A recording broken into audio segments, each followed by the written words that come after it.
A cikin Alkur'ani mai girma, Allah ya ambaci sunayen annaba guda 25 da suka haɗe da Annabi Adam alayhi salam farkon halitta a doron duniya, sai Annabi Idris alayhi salam wanda aka siffanta shi da mutum ne mai hikima da gaskiya. Sai Annabi Nuhu alayhi salam wanda a lokacin sa aka yi ruwan durfana. Sai Annabi Hud alayhi salam wanda aka aiko shi zuwa ga mutanen Adawa.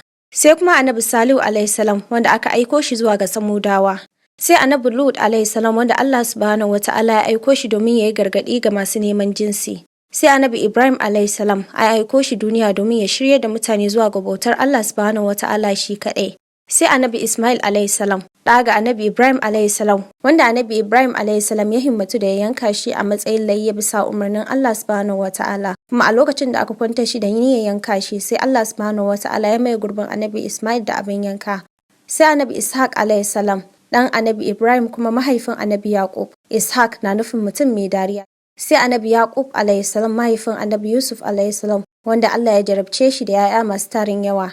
Sai Annabi Yusuf alayhi salam wanda Allah subhanahu wata'ala ya albarkace shi da kyakkyawar fuska, ƙwararre ne wajen fassara mafarki. Sai Annabi Ayub alayhi salam wanda Allah subhanahu wata'ala ya jarabce shi da jinya wanda ya shafe shekaru da shekara yana fama da shi ba tare da ya roki Allah subhanahu wata'ala da ya yi masa ba, kuma Allah ya jarabce shi da mutuwar iyali gaba ɗaya, yana da haƙuri matuƙa. Sai Annabi Shu'aibu alayhi salam wanda aka aiko shi domin ya yi gargaɗi ga masu tauye mudu. Sai Annabi Musa alayhi salam wanda yake da hasken hannu kuma da sanda wanda idan ya jefar da ita za ta zama babbar macijiya. Sai Annabi Harun alayhi salam ɗan uwa ga Annabi Musa alayhi salam wanda Allah ya masa hikimar zance. Sai Annabi Zulkifil alayhi salam wanda ya kasance mutum ne adali kuma yana da kirki. Sai Annabi Dawud alayhi salam wanda yake da hikima wajen zartar da hukunci. Sai Annabi Suleiman alayhi salam wanda Allah subhanahu wata'ala ya hore masa jin maganar tsuntsaye, dabbobi da kuma aljanu, da mulkin aljanu da dabbobi da tsuntsaye da mutane. Sai ma'abocin kifi wato Annabi Yunus alayhi salam wanda ya shafe shekaru 50,000 yana da awa ga mutanensa.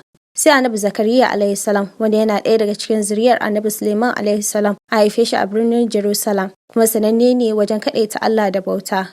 Sai na 21 wato Annabi Yahaya alayhi salam wanda yana ɗaya daga cikin annabawan da aka ba annabta yana da ƙuruciya, ya kasance mai jin ƙai da tausayi ga mutane da dabbobi. Sai annabin da aka aika wa Yahuda Isra'ila wato Annabi Ilyas alayhi salam.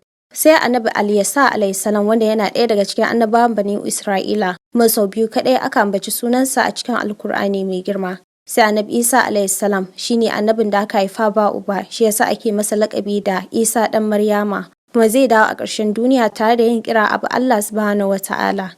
Sai kuma cikamakon annaba wato farin jakada wanda aka saukarwa Alkur'ani mai girma wato Annabi Muhammad sallallahu alaihi wasallam. Waɗannan su ne jerin sunayen annabawan da Allah subhanahu wata'ala ya ambata a cikin Alkur'ani mai girma.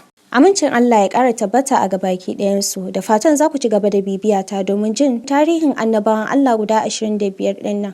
Ni ce ta kwar kullun Sadiqat Aisha Umar mai malari, nake muku fatan alkhairi a duk inda kuke a faɗin duniya, da fatan kuma za ku ci gaba da kasancewa da ni a ko da yaushe.